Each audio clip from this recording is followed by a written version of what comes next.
Hola, ¿cómo están? Bien. Una linda noche, un buen momento para alabar al Señor, un buen tiempo para poder bendecir su nombre y poder también expresar todo lo bueno que Él ha hecho por nosotros y también lo que hará, porque Él no nos deja. El título del tema de hoy se llama La bufanda del leñador. Y usted dirá, pero eso no aparece en ninguna parte de la Biblia. Pero si me deja poder explicar un momento, yo creo que lo va a comprender. Y quiero contarle un cuento. Había una vez un leñador que vivía con su joven hijo a las afueras de un bosque.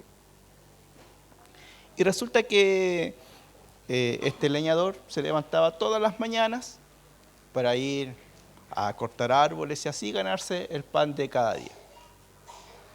Y así lo hacía día tras día, y él deseaba que su hijo también lo acompañara, no solamente porque es un trabajo pesado, sino que también porque era lo único que tenía que ofrecerle a su hijo como herramienta para la vida, enseñarle un oficio, el oficio del leñador. Pero había un pequeño detalle, que su hijo decía que en el bosque habían fantasmas y que por eso él no podía ir a cortar árboles como su padre por el miedo a los fantasmas. Y así transcurrieron los días y una noche este padre le dijo a su hijo, ¿sabes qué? A mí los fantasmas no me hacen nada, porque yo llevo conmigo esta bufanda de leñador. Y cuando la reconocen, se alejan y me dejan hacer mi trabajo. Y hoy te la quiero entregar a ti. Y el joven, por supuesto, que se la puso y ya se sentía un leñador. Y cada vez que iba al pueblo, iba con su bufanda de leñador y le comentaba todo el que le preguntaba qué es lo que estaba haciendo ahora. Y él decía, ahora soy leñador, porque uso esta bufanda de leñador. Solamente que, por supuesto que él nunca, jamás había cortado un árbol, porque aún seguía en su mente ese temor a los fantasmas del bosque. ¿Qué podemos decir de esta historia? Alguien podría decir, el hijo era un flojo, estaba buscando una excusa para no ayudar al padre. Otro podría decir que el padre no encontró las herramientas necesarias para poder guiar a su hijo a poder desarrollar esta labor. Otro podría decir, en realidad, un símbolo, una chapa, una marca, no marca el destino de una persona, como lo hacía esta bufanda de leñador para este joven. Y otro podría decir también que en algún momento la relación padre-hijo se rompió. Si bien el relato no dice que hubo un desacuerdo grave, algo que haya producido alguna crisis, pero sabemos que el hijo no quería hacer la labor de ayudar a su padre, no lo quería hacer, puso una excusa, el miedo a los supuestos fantasmas del bosque. Y también sabemos que, por el relato, que este padre, a pesar de sus buenas intenciones, no encontró la estrategia adecuada para poder guiar a su hijo de la mejor forma. Y vemos que en realidad este tema de las intenciones, de las estrategias y de lo que deseamos o no deseamos hacer, va a ser algo que va a marcar la vida no solamente de este relato, sino que también de cada uno de nosotros. Ahora, ¿por qué este padre quería enseñarle eso a su hijo?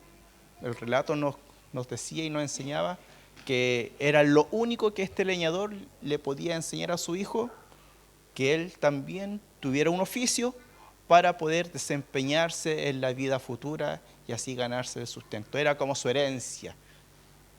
Pero este hijo no la quiso. En palabras bien sencillas, a su manera, este leñador quería que su hijo tuviera éxito, que le fuera bien. Ahora, les quiero hacer una pregunta.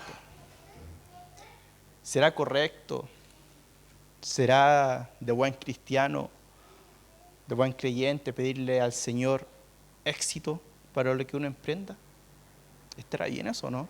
¿O será algo muy trivial, demasiado vanidoso, algo muy egocéntrico? Señor, quiero el éxito para este año. ¿O no? Y es lo que vamos a ir descubriendo durante este tiempo.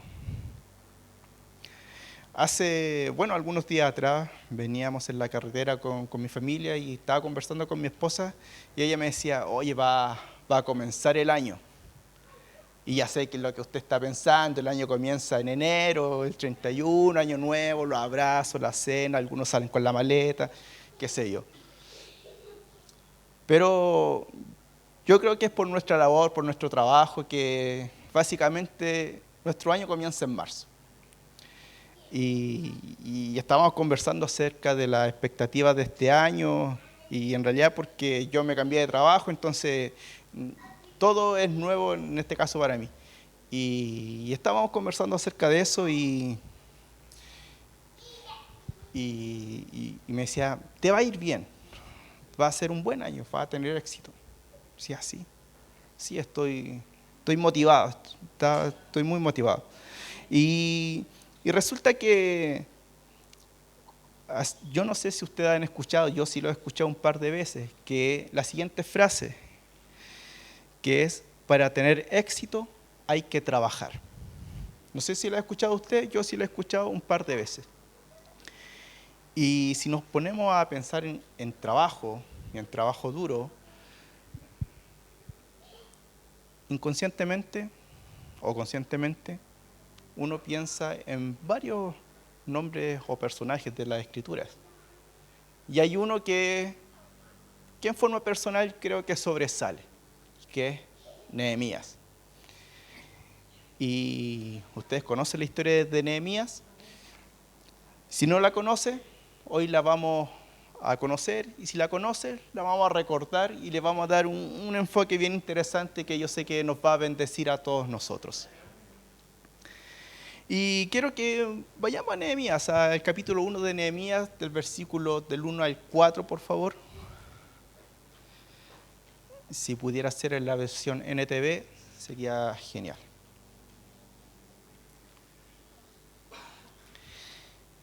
Dice, estas son las memorias de Nehemías, hijo de Alcalías.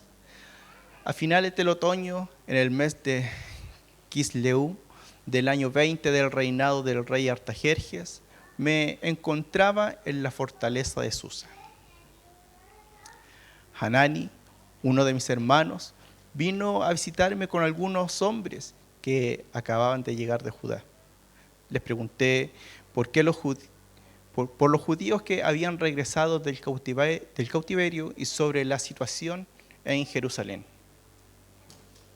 Me dijeron, las cosas no andan bien. Los que regresaron a la provincia de Judá tienen grandes dificultades y viven en desgracia. La muralla de Jerusalén fue derribada y las puertas fueron consumidas por el fuego. Cuando oí esto, me senté a llorar. De hecho, durante varios días estuve de duelo, ayuné, lloré al Dios del cielo. Vamos a darle un poco de contexto a este primer relato que nos presenta la Escritura. ¿Se acuerdan de Nabucodonosor? Bueno, todo parte con Nabucodonosor. Nabucodonosor ataca a los hijos de Israel, específicamente a Judá, en varias ocasiones y comienza a tomar cautivos. No era cualquier tipo de cautivo, sino que lo mejor de lo mejor comienza a llevarse al cautiverio. 70 años después, Ciro da un decreto real que permite a algunos de los que estaban en la cautividad regresar a a Jerusalén para reconstruir el templo que había sido destruido. Pero no fueron todos, sino que fueron algunos y el resto continuó en el cautiverio. Pero cuando hablamos de cautiverio, uno se imagina unos grilletes, una esposa, en unas mazmorras, castigados con un plato así que se lo tiran al suelo y durmiendo así entre medio de la paja. Pero déjeme decirle que los que fueron al cautiverio vivían bastante bien. Es más, prosperaron, hicieron negocios, les fue bien en el cautiverio. Ahora, el único detalle que en el cautiverio, a los cautivos, les hicieron perder sus creencias religiosas, su fe. Ese era como el propósito del cautiverio.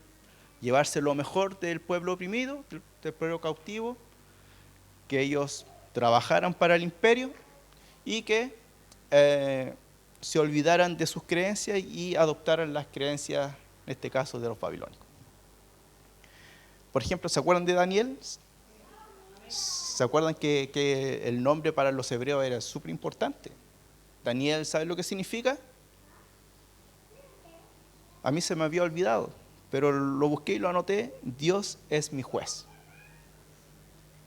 Pero cuando llega al cautiverio le cambian el nombre a Beltsasar. ¿Se acuerdan de eso? Hace años atrás Dan habló acerca de esto, ¿no es cierto, Dan? Y Beltsasar significa el Dios de Bel protege al rey. O sea, el nombre que le daba como sentido a esa persona, a ese hijo de Dios, se había transformado para que ese nuevo nombre fuera un nombre idólatra y siguiera, ¿verdad?, según la línea de ese nombre. Por eso eran tan importantes los nombres bajo este contexto. Bueno, hasta el día de hoy son importantes. Por eso no le ponga cualquier nombre a su hijo. Y resulta que, Nehemías era uno de los que estaban en la cautividad y no era cualquier persona, sino que servía delante del rey. O sea, para servir delante del rey tenías que ser de excelencia, destacado en las artes que te hayan enseñado, buena presencia, buen trato con los demás y buena llegada, por supuesto, con el rey y ganarse su confianza. De hecho, ser copero era: Señor, aquí le traigo su carne a la espada. Y llegaba Nehemías, le sacaba un pedacito, el vino del rey, y llegaba Nehemías y se servía. Yo me ofrecería de copero, pero ya ese cargo no está. Y resulta que era un cargo de mucha confianza para ese contexto. Y resulta que Nehemías, como estaba en contacto directo con el rey y tenía que trabajar siempre delante del rey, uno conoce a su gente. Hay un dicho que dice: uno conoce a su gente. Y uno, por ejemplo, cuando uno trabaja mucho tiempo en algún lugar, uno sabe cuándo hablar con su jefe y cuándo no, porque uno conoce a su gente. Y el rey conocía a Nehemías. Y el relato dice que lo vio cabizbajo, triste, y le dice: ¿Qué te pasa, Nehemías? ¿Qué es lo que sucede? Nehemías le cuenta, abre su corazón y le dice: esto es lo que pasa, rey. Mi pueblo y yo sufro por la situación que pasa en Jerusalén. Y quiero que vayamos al versículo 10 y 11 de Nehemías 1 para continuar con este relato. Bueno, entre medio Nehemías hace una oración impresionante, se arrepiente él, le pide perdón al Señor por los pecados de él y del pueblo, y que tenga misericordia del pueblo y que lo ayude a encontrar la solución, y se hace parte del problema y de la solución a la vez para poder reconstruir, ¿verdad?, los muros que estaban destruidos. Dice: el pueblo que rescataste con tu gran poder y mano fuerte, el pueblo que rescataste con tu gran poder y mano fuerte es tu siervo. Oh Señor, te suplico que oigas mi oración. Escucha las oraciones de aquellos quienes nos deleitamos en darte honra. Te suplico que hoy me concedas éxito y que hagas que el Rey me dé su favor. Pon en su corazón el deseo de ser bondadoso conmigo. Y en esos días yo era el copero del Rey.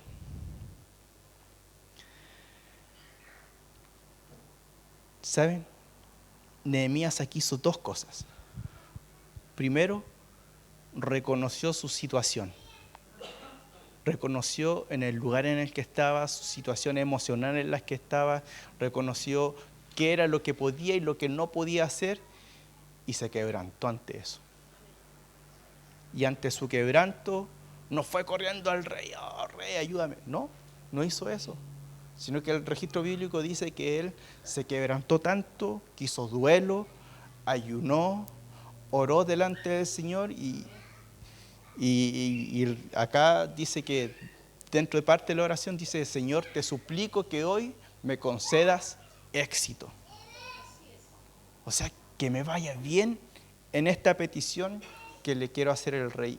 No solamente por mí, sino porque tú, dice, que pone en su corazón el deseo de ser bondadoso conmigo.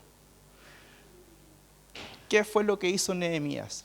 No solamente reconoció su estado en lo que estaba, sino que puso a Dios en primer lugar. Lo reconoció y le dijo: Señor, si esto resulta, es porque tú pusiste en el corazón del rey que su mano se extienda hacia mí. Y ahí al final dice: y en esos días yo era el copero del rey. O sea, él estaba trabajando. Yo no sé cómo hubiese reaccionado el rey si Nehemías hubiese sido un copero ahí nomás, así como que no quiero probar eso, no me gusta. Yo creo que Nehemías era una persona que trabajaba y que era de confianza y que estaba siempre dispuesto a las órdenes del rey. Y así como cuando uno en sus respectivos trabajos hace bien su labor y es reconocido por las personas que están en cargos superiores, es algo muy similar. Es distinto cuando uno que ahí nomás va a pedirle algo al jefe, que uno que hace las cosas bien y se lo va a pedir, ¿o no? Es distinto.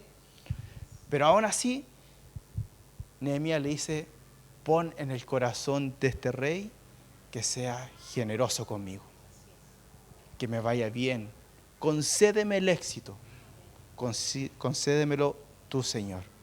Y vemos que pedir el éxito no es algo de vanidad, no es un deseo de frivolidad, sino que es algo que los hijos de Dios debemos pedirle al Señor. Debemos buscar tener éxito con nuestros hijos, éxito con nuestros padres, éxito con nuestros trabajos, con nuestro matrimonio, éxito con nuestras amistades, éxito con nuestros negocios, éxito.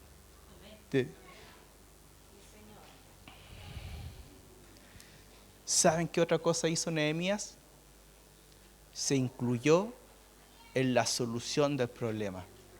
No dijo: no, o sea, hay un problema aquí, pucha, ojalá se solucione. No.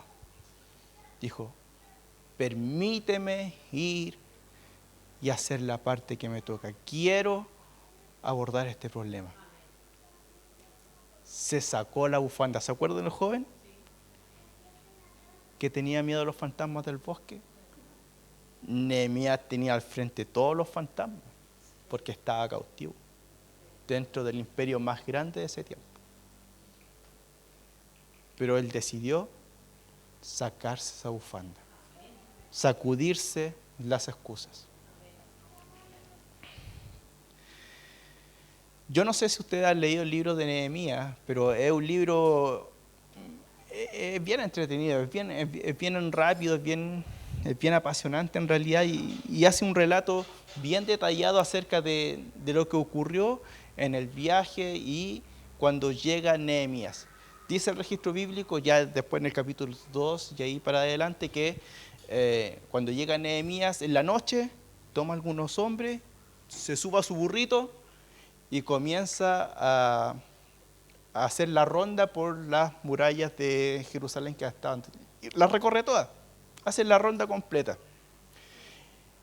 Incluso en algunos lados de la muralla dice el registro bíblico también, para que lo busque y lo lea, que su burrito no podía pasar por tantos escombros de que estaban botados ahí, tuvo que pasar por encima del solito. Dice que dio la vuelta completa y llegó de madrugada, pero no le dijo a nadie, y nadie se dio cuenta de lo que él estaba planeando. Y ahí en el capítulo dice que era ese burrito de Nehemías el único animal de carga que llevaba en ese momento. No había otro.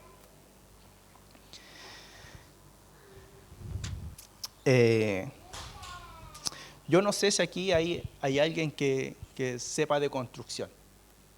Levánteme la manito, que sepa así de construcción. Levante la mano con ganas, ya. Ahí hay una persona.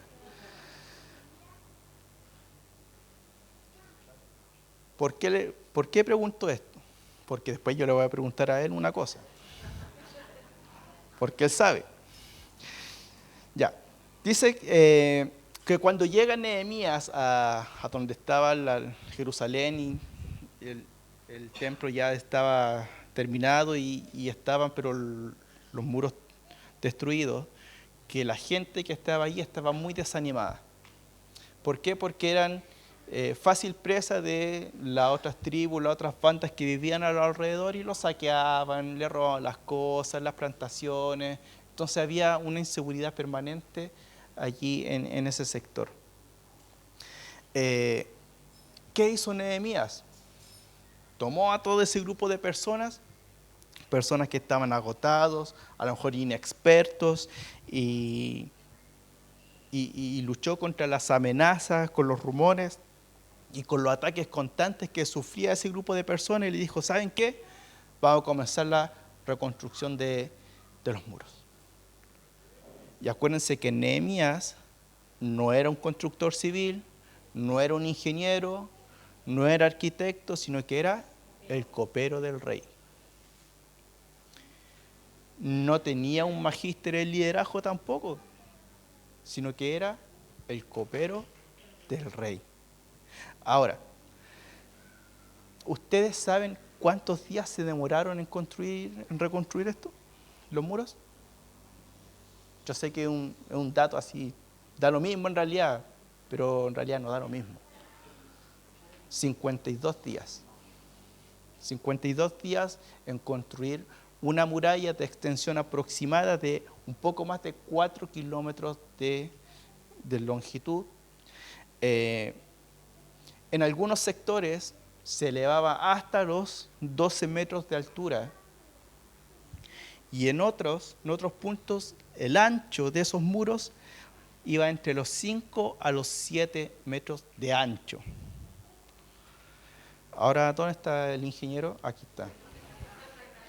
En estos tiempos, un pololito así, ¿cuánto uno se demora? Meses, ¿no es cierto? Una buena cuadrilla, ¿cuánto se demorará? ¿Pueden ser unos 3 meses? Más, 4 meses. 4 o 5. Y con la tecnología de ahora, imagínense 52 días con la tecnología de los tiempos del Imperio Babilónico. 52 días. Eso no es solamente trabajo duro y disciplina. Literalmente es un milagro. Un milagro.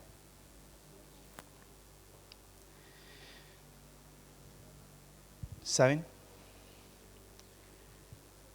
El que busca primero a Dios, ¿sabe lo que consigue? Reconstruir lo que se había destruido. Pregunta para todos nosotros. ¿Qué es lo que en este tiempo tendría yo que reconstruir? Pregúntese. ¿Qué es lo que usted sabe que de un momento a otro se cayó. Para algunos es la familia, para otros es la economía, para los otros es la fe, para otros es la salud, para otros son las relaciones interpersonales, pero se cayó. Y Nehemías hasta aquí nos dice que con trabajo duro, porque vamos a tener que trabajar para poder reconstruir lo que se ha caído. Lo que se ha caído. Vamos a tener que sacarnos la bufanda del leñador y sacar esos fantasmas para reconstruir lo que ha caído. Yo no sé si en su vida quiere restauración, pero yo sí. Por supuesto que sí. Por ende, lo primero, reconocer dónde estamos y buscar al Señor.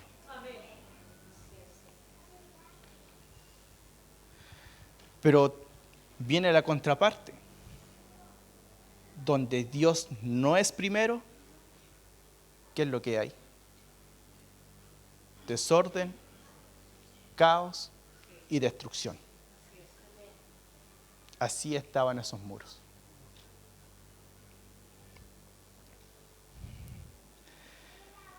¿Qué es lo que necesitamos reconstruir en este año? Porque ya les dije, el año comenzó en enero, pero a lo mejor estamos terminando febrero y todavía hay cosas tiradas en el suelo. Puede ser que esté tirado en el suelo nuestra salud emocional, nuestra fe, nuestra familia,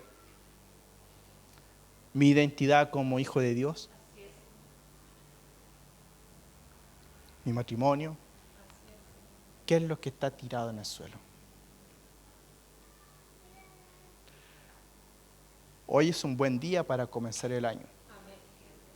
Es un buen día para comenzar a reconstruir.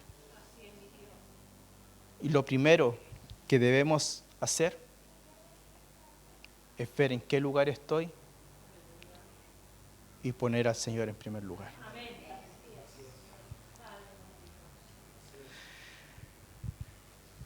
Quiero entregarle tres principios que Nehemías hizo. Tres principios que hizo en su arduo trabajo de reconstrucción. Número 1, anímate y hazlo sin excusas. ¿Se ha fijado que de repente uno está conversando con alguien? Puede ser un hijo, la esposa, un amigo, alguien. No, sí lo voy a hacer. No sé cuándo, pero sí lo voy a hacer. Y no lo hace nunca. Anímate en este tiempo y hazlo sin excusas.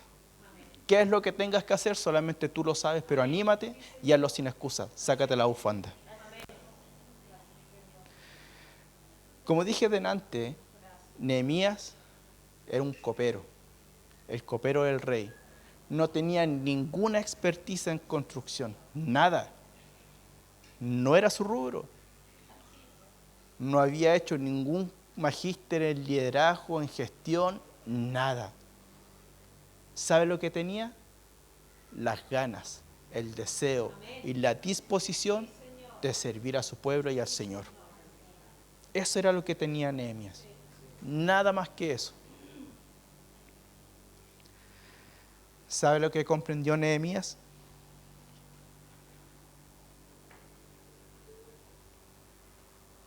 Que si Dios está primero,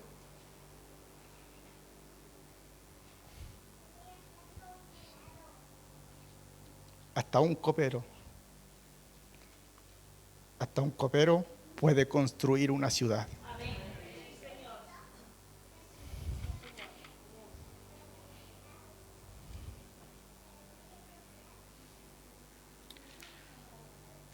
Ahora usted dirá, suena bien lo que está diciendo él, pero yo en mi casa, en mi familia vi solamente malos ejemplos.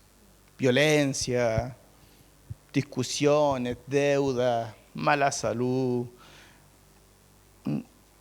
He visto solamente cosas negativas. ¿Qué ejemplo podría sacar de ahí? ¿Sabe? Nehemías no estaba en la mejor posición.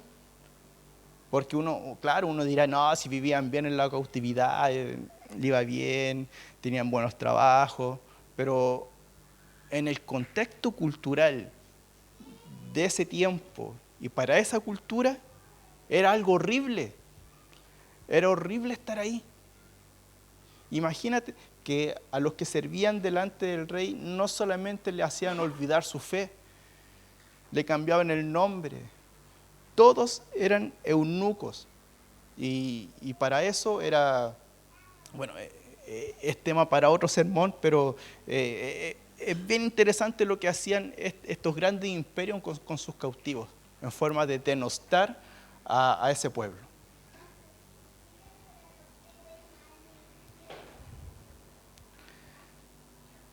Dios no escoge a los capacitados, ¿sabía eso? No escoge a los capacitados. Porque sería súper fácil para el Señor, este profesor ya que vaya a enseñar ya. Oh. Este ingeniero ya que vaya a construir una iglesia ya. Sería súper fácil. Pero Dios no hace eso. Porque Él capacita a los que están disponibles. Eso es lo que hace. Eso es lo que hace. Mira lo que dice Isaías 58:12.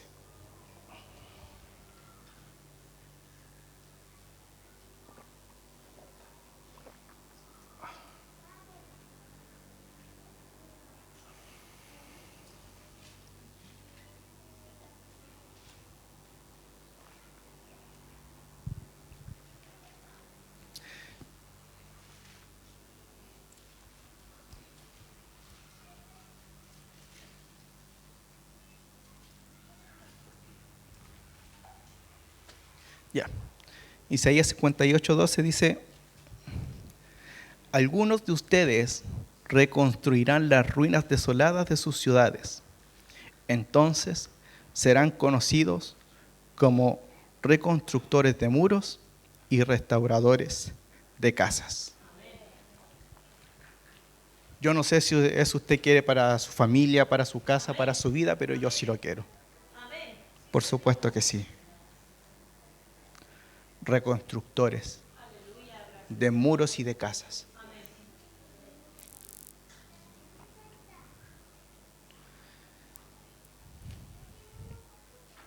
Hay algo que se nos olvida. Cuando vemos los fantasmas del bosque y estamos con nuestra bufanda en el cuello, que el Señor es más grande que todas las capacidades que nosotros podamos tener. Y si todavía tienes esa bufanda, es solamente porque te ha llenado de excusas. Segundo principio de Nehemías para este tiempo: sé valiente ante la resistencia. Mira lo que dice Nehemías 4, del capítulo 7 y 8, por favor.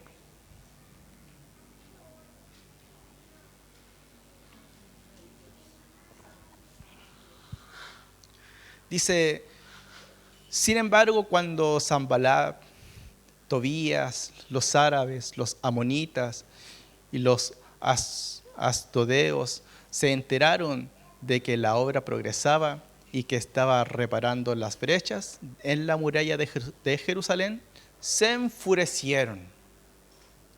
Todos hicieron planes para venir, luchar contra Jerusalén y causar confusión entre nosotros.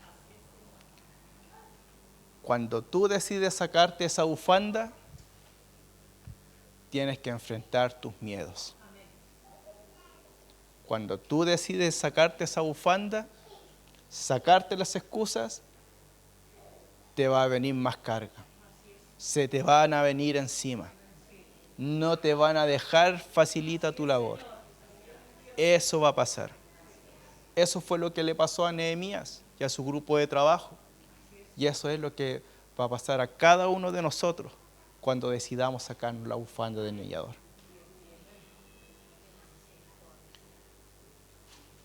Nos van a atacar, nos van a decir cosas, van a hablar en contra de nosotros.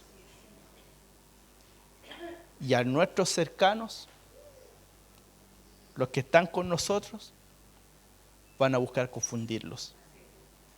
Para que cuando nosotros hablemos con ellos, oye, pero no sé si es tan buena idea, para que dudemos.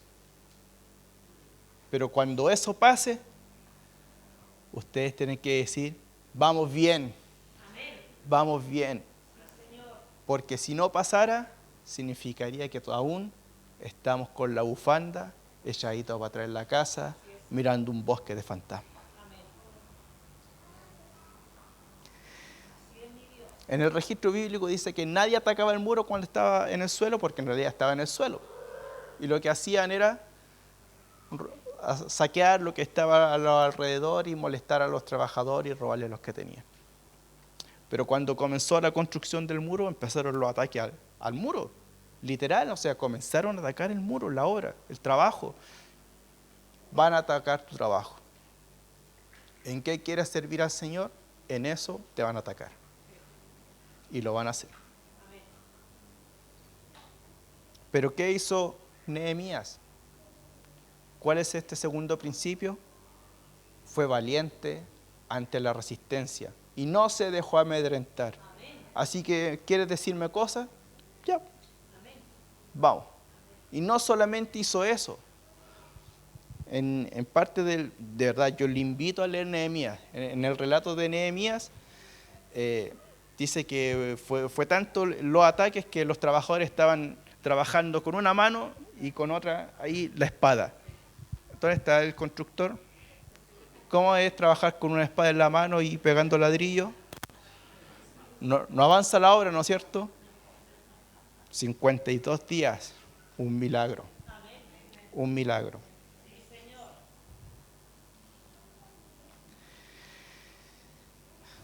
Mira lo que dice el versículo 9. Dice, así que oramos a nuestro Dios y pusimos guardias en la ciudad día y noche para protegernos. Siempre Nehemías no solamente fue valiente, sino que buscó a Dios en primer lugar. Amén. Así es. Tercer principio. No te limites por tus recursos. Y cuando hablo de recursos, hablo de esto. Y ustedes se preguntarán, ¿qué tiene que ver eso con Nehemías? Déjenme avanzar. Leamos por favor Nehemías 5, del versículo 14 al 19.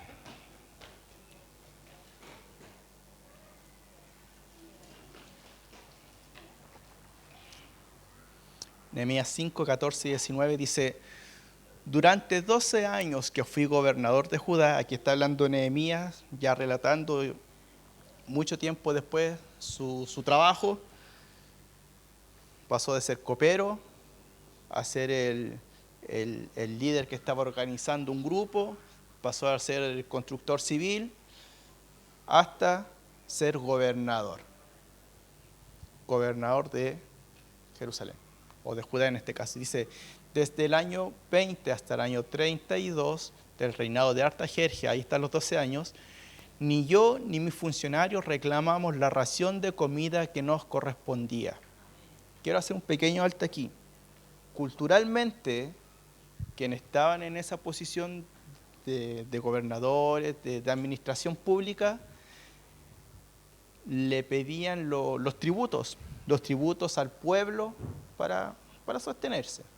Pero Nehemías dice que no hizo eso. Dice, los gobernadores anteriores, por contraste, impusieron pesadas cargas al pueblo al exigir una ración diaria de comida y vino, además de 40 piezas de plata. Hasta sus ayudantes se aprovecharon del pueblo. Sin embargo, como yo temía a Dios, no actué de esa manera. También me dediqué a trabajar en la muralla y me negué a adquirir tierras. Además, exigí a todos mis sirvientes que dedicaran tiempo a trabajar en la muralla. No pedí nada, aunque con frecuencia daba de comer a 150 funcionarios judíos en mi mesa, sin contar a todos los visitantes de otras tierras. O sea, hace poco yo estuve de cumpleaños y no eran 150 invitados, pero un poquito, de verdad, un poquito, y se va de verdad harto. Estaba en el supermercado, de repente veo el total, y ahí salió mi esposa y dijo, yo te invito, papito. Gloria a Dios, dije. Eso es de Dios. 150, más todos los paracaidistas, que imagínense. Después, las provisiones que yo pagaba a todos los días incluían, todos los días, un buey, 6 ovejas o cabras selectas y una gran cantidad de carne de ave. Además, cada 10 días necesitamos una abundante provisión de toda clase de vino. Sin embargo, rehusé exigir la ración que me correspondía como gobernador porque el pueblo tenía una carga pesada. Oh Dios mío, acuérdate de todo lo que he hecho por este pueblo y bendíceme. ¿Quién hace esto? ¿Qué persona? ¿Qué persona hace esto?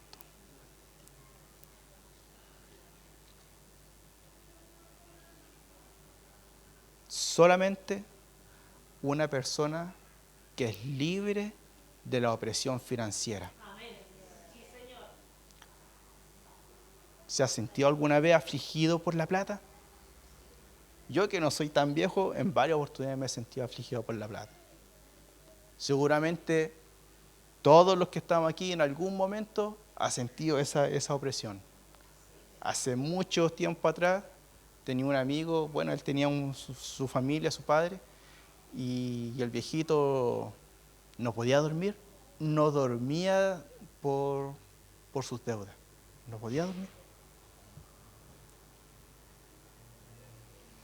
Pero Nehemías comprendió de que si él era libre de la tiranía del dinero, él podía ser libre de poder bendecir a otros, y él creía fielmente que el Señor lo bendecía a él.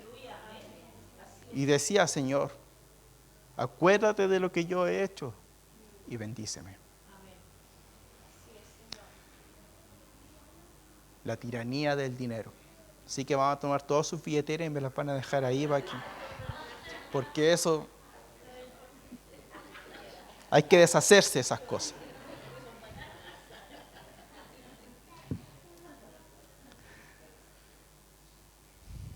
¿Sabe?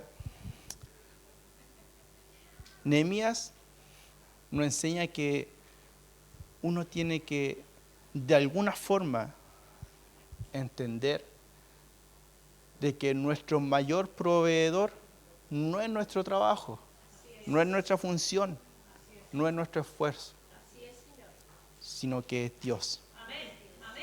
Es el Señor de todas las cosas. Él es quien nos provee. Y cuando logramos entender eso, como dije al principio de esta sección, somos libres de la tiranía del dinero, y nuestros pensamientos y nuestros deseos que giran alrededor de la plata, poco a poco se van a ir desapareciendo. Y vamos a ser más generosos, y vamos a ser más bondadosos, vamos a estar incluso de mejor ánimo con nuestros cercanos, porque donde hay problemas de plata, los que más sufren son los que están cerca de nosotros.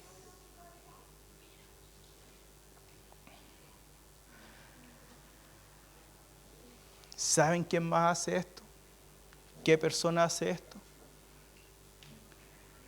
Alguien que cree que por encima de lo que uno siembra, el Señor es el que multiplica mi siembra.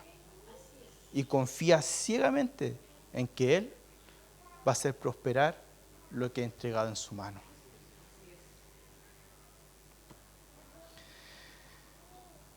Ahora,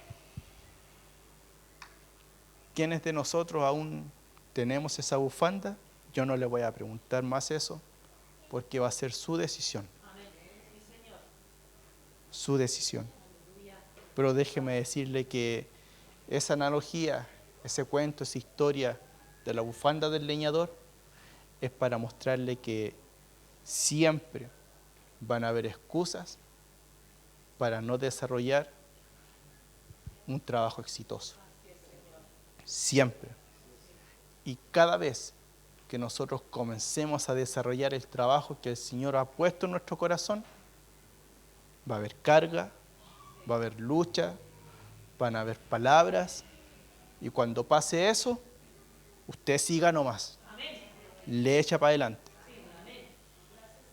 Y cuando logremos entender de que un corazón generoso no es porque tengamos más, sino porque logramos comprender de que el dinero no me maneja, los recursos no me manejan, sino que comprendo que el que me provee de todas las cosas y ve mi corazón, dice, tranquilo, yo estoy aquí y te proveo. ¿Llevas la bufanda del leñador? Vamos a orar. Padre bendito,